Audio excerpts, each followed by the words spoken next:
Sledi moj, i vreme je za priče sa dalekog istoka. Izabrala sam za danas jednu predivnu priču koja se zove Čarobni čajnik. Spremni? Oduvek sam bio starinar i iskreno nije me u životu često pratila sreća. Sve dok se jednoga dana nije dogodilo nešto što mi je potpunosti promenilo život. Kopka li vas šta? Reći ću vam da se u blizini mog sela, u sred velike borove šume, uzdiže veličanstven hram Murindži. Njegov starešina tada je bio jedan vremešni monah koji je bio ljubitelj i kolekcionar čajnika. Jednoga dana kupio u starinarnici gvozdeni čajnik neobičnog oblika, ali u savršenom stanju. Očaran novim čajnikom, monah ga je odneo u hram i pažljivo stavio među ostale posude za ceremoniju čaja.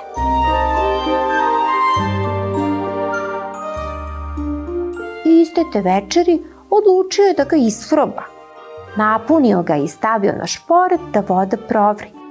No čajnik je odjednom oživeo, iskočio sa šporeta, jaučući: "Vruće, vruće, jao, vrelo je!" Videvši kako čajnik okolo skakuće, preplašeni monah je vrisnuo: "U pomoć, čajnik je začaran!" U međuvremenu ukazalo se lice s gustom dlakom na dršci čajnika, pisak se izdužio i pretvorio u čupavi red, a iz trbušastog čajnika iskočile su 4 mekane šape. I tako je misterija rešena. To je bio nestašni, rakunoliki pas čarobnih moći, koga u Japanu zovu Tanuki.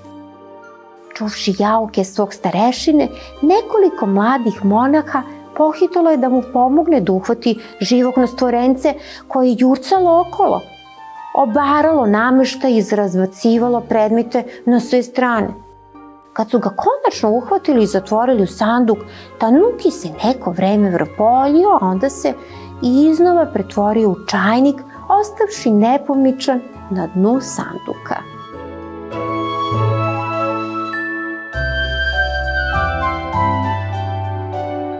Stari monah je bio van sebe. Gle šta sam kupio, a bio je to tako lep čajnik. Stvarno šteta, starešino, nego šta ćemo sad? Upitao jedan mlad monah. Starac se zamislio pa mu kazao: "Nema nam druge do da ga preprodamo, da nas više ne uznemirava." Narednog dana se baš tako zbilo da sam došao u hram. Poznavao sam te fine monahe i često od njih kupovao stare stvari koje sam preprodavao. Kad su mi tom prilikom ponudili odličan čajnik uz to i povoljan, pa nisam se uopšte premišljao. Rado sam ga kupio. Nisam međutim ni slutio da je čaroban.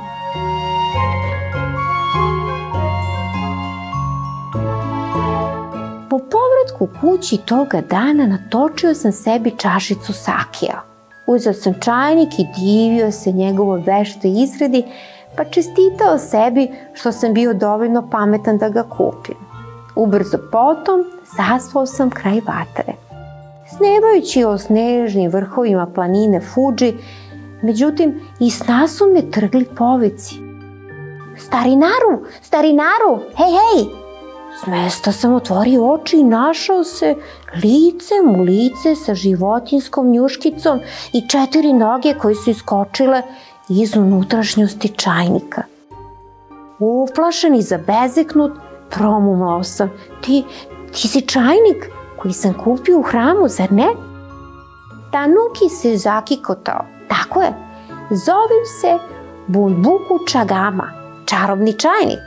Ako se prema meni budeš ophodio lepo i s poštovanjem, vidjet ćeš, obogatit ćeš se." Potom je ogorčeno dodao: "A neka oni monasi koji su mi osmudili repići." Obećao sam da ću biti dobar i odmah mu pružio punu zdelu pirinča. Smazao je sve, a onda me toplo pogledao. Znaj da mogu da hodam po konopcu, umem da plešem i izvodim brojne trikove. Sutra ćemo otići u grad i ti ćeš postaviti tezgu. Ostalo prepusti meni. Sutradan sam postavio tezgu na sred gradskog trga i dozivao prolaznike.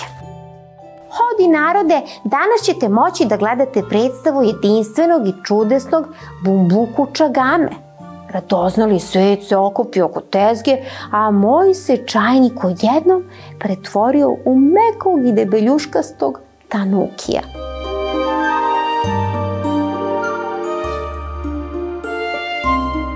Zaorili su se začuđeni povici, neki su čak pali u nesvest, a ljudi su me sa svih strana zasipali pitanjima. Prijatelju, šta to bi? Ujedali, smijem li da ga dodirnem? I tome slično. Pre nego što sam stigao da odgovorim bilo šta, moj novi prijatelj je već skakutao po konopcu, plesao uz muziku kao pravi izvođač, prevrtao se i izvodio salto. Svi su se našli u čudu, aplaudirali su i uzbuđeno vikali. Čudesno, neverovatno, ma izvanredno. Od toga dana nastupali smo po okolnim selima i gradovima i dobro zarađivali, pa sam se i silno obogatio. Međutim, kako je vreme promicalo, taj Tanuki mi je prirastao srcu. Pomislio sam da nije pošteno da ga teram da tako naporno radi. Jednog dana, dok sam uživao u šoljici toplog čaja, kazao sam mu šta mi je na srcu. Dragi Bambuku, neizmerno sam ti zahvalan za sve što si za mene učinio, ali mislim da je vreme da predahneš. Šta ti kažeš na to? Pa vidi, možda si u pravu, odvratio on sa osmehom. Mislim da ću prihvatiti predlog. I tako sam ga odneo u onaj hram gde sam ga kupio. Predstavio sam se starešini, ispričao mu svoju priču i dodao. Posrećilo mi se, između ostalog, i zahvaljujući vama. Stoga želim da polovinu zarađenog novca poklonim ovom hramu. Bambuku Čagama želi da ostane sa vama pod uslovom da se od sad lepo ponašate prema njemu. Monah mi je zahvalio i duboko klanjajući se prihvatio novac. Onda je dao da se napravi pozlaćeno postolje i na njega postavio čajnik. Od toga dana Bambuku Čagama boravi u hramu Morindži, a ljudi iz celog sveta i dan danas dolaze da mu odaju počast. Divna i plemenita priča. Iskreno se nadam, divni moji, da vam se dopala. Ljubim vas puno, veliki pozdrav i doviđence. Vidimo se uskoro. Ćao, ćao!